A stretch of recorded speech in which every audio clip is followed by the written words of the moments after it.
Hello दोस्तों, स्वागत है आपका हमारे चैनल पर। दोस्तों, दुनिया में शायद ही कोई ऐसा बंदा होगा जो मार्वल के most famous and iconic character iron man को नहीं जानता होगा।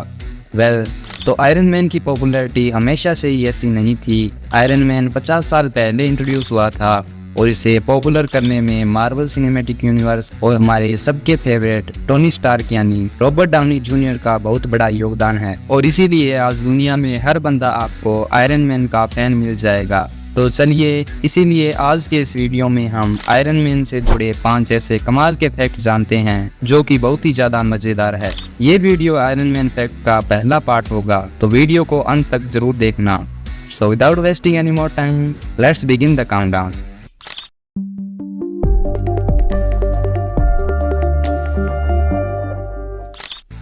Fact number 1। तो आयरन मैन की पावर का सोर्स उसका कमाल का सूट है। और मार्वल कॉमिक्स के अंदर जब टोनी स्टार को ये रियलाइज हो गया कि वो अपने सूट के साथ ही पावरफुल है और बिना इस आयरन मैन सूट के वो सिर्फ एक आम इंसान है, तब टोनी स्टार्क ने ये डिसाइड किया कि वो अपनी फिजिकल पावर को बढ़ाने के लिए फाइटिंग स्किल्स को सीखेगा। और ऐसा करने के लिए टोनी स्टार्क कैप्टन अमेरिका से मदद मांगता है और कैप्टन से कहता है कि वो उसे फाइट करने के सारे तरीके सिखा दे, ताकि वो अगर किसी ऐसी सिचुएशन में फंस जाए जहां पर उसका आयरन मैन सूट उसके पास ना हो, तब वो ऐसे में अपना बचाव कर सके। और फिर कैप्टन अमेरिका आयरन मैन को फाइटिंग स्किल्स सिखाते भी हैं। Fact number 2। तो ये बात हम सभी जानते हैं कि टोनी स्टार्क अपनी बॉडी पर आयरन मैन आर्मर पहनने के साथ साथ अपने सिर पर एक मैकेनिकल हेलमेट भी पहनता है, जिसके ऊपर आंखों और मुंह का डिजाइन दिखाई देता है। लेकिन साल 1964 के अंदर जब स्टैनली ने आयरन मैन के आर्मर को देखा, तब उनको ऐसा लगा कि आयरन मैन के आर्मर के ऊपर एक नाक भी होनी चाहिए, और इसीलिए उन्होंने आयरन मैन के हेलमेट में एक नाक को भी फिट कर दिया। लेकिन इसके साथ ही साथ टोनी स्टार्क के एक नए आर्मर को क्रिएट किया गया था, जिसके अंदर कोई उड़ने की पावर नहीं थी, बल्कि इसकी बजाय उस आर्मर के अंदर जेट पावर रोलर स्केट्स थे, जिनकी स्पीड 96 किलोमीटर पर आवर थी। लेकिन जब इस नए अवतार के साथ आयरन मैन सबके सामने आया, तब स्टैनली को अपनी गलती समझ में आई, इसीलिए उन्होंने आयरन मैन को एक बार फिर से पहले जैसा बना दिया। Fact number 3।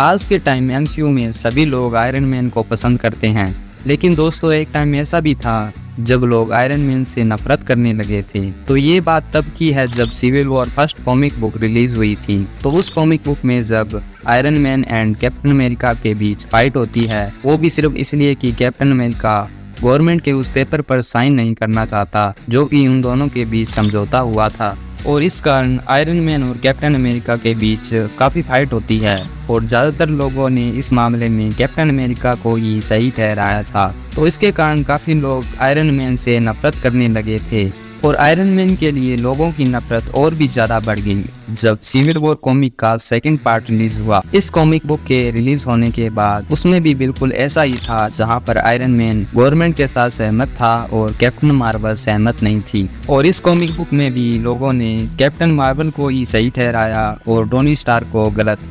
इसी कारण काफी लोग टोनी स्टार्क को एज अ नेगेटिव हीरो देखने लगे थे, और उसके बाद धीरे धीरे आयरन मैन ने लोगों के दिलों में अपनी जगह बना ली थी। Fact number 4। तो दोस्तों, जैसा कि हम जानते हैं कि टोनी स्टार्क के पावर का सोर्स उसका सूट है, जिसके दम पर वो सभी लड़ाइयाँ लड़ता है। और आयरन सूट के अलावा टोनी स्टार्क के कुछ और भी यूनिक आर्मर है, जैसे एक्वा सूट। तो टोनी स्टार्क के सभी सूट पानी में ठीक तरह से काम नहीं कर सकते और ना ही समुद्र की गहराइयों के अंदर जा सकते हैं। तो इन्हीं सब प्रॉब्लम्स का सॉल्यूशन करने के लिए आयरन मैन ने बनाया एक्वा सूट, जो कि पानी में भी अच्छे तरह से काम करता था और साथ ही समुद्र की गहराइयों में भी जाकर लंबे टाइम तक पानी में रह सकता था। इसके अलावा टोनी स्टार्क ने एक और आर्मर द डिस्ट्रॉयर आर्मर भी बनाया था।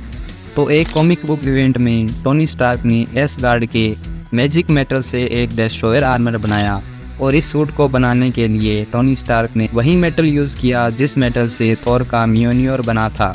और इसी के साथ टोनी स्टार्क का एक और यूनिक आर्मर द एक्सट्रीमिस आर्मर भी है। ये आर्मर टोनी स्टार्क के बाकी आर्मर से काफ़ी ज़्यादा अलग था, क्योंकि ये आर्मर टोनी स्टार्क की बॉडी के अंदर से निकलता था। जी हाँ, टोनी स्टार्क का ये आर्मर एक्सट्रीमिस आर्मर बॉडी के अंदर से निकलता था। और पूरी तरह से उसकी बॉडी को कवर करके एक आयरन मैन सूट की फॉर्म ले लेता था। Fact number 5। तो एमसीयू मूवीज़ के अंदर हमने देखा हुआ है कि आयरन मैन को जब भी अपने सूट के किसी फंक्शन को यूज़ करना होता है तब वो अपने प्यारे एआई यानी जार्विस को कमांड देता है और सिर्फ बोलने से ही अपने सूट के फंक्शंस को यूज़ कर लेता है। लेकिन क्या आपको पता है कि हमेशा से ही ऐसा नहीं था, और वो इसलिए क्योंकि जब साल 1963 के अंदर आयरन मैन पहली बार अपीयर हुआ था तब जब वो अपने आर्मर को पहनता था तब वो अपनी जीभ की मदद से अपने हेलमेट के अंदर लगे बटन्स को दबाकर अपने आर्मर के फंक्शंस को यूज करता था। और एमसीयू में दिखाया गया वॉइस कमांड से सूट को कंट्रोल करना बहुत बाद में ऐड किया गया था। तो ये थे आयरन मैन से जुड़े 5 कमाल के और मज़ेदार फैक्ट्स। अगर आपको ऐसी ही कमाल के फैक्ट्स सुपरमैन से जुड़े हुए जानने हैं तो आप मेरी इस वीडियो को देख सकते हैं, जिसका लिंक आपको डिस्क्रिप्शन में मिल जाएगा। और अगर ये वीडियो आपको अच्छी लगी हो तो इसे लाइक करें और हमारे चैनल को भी सब्सक्राइब कर लें, ताकि मूवीज़, वेब सीरीज़ और कॉमिक्स से जुड़े ऐसे कमाल के वीडियोस आप तक आती रहे। तो इसीलिए अलविदा दोस्तों, मिलते हैं किसी अगली वीडियो में।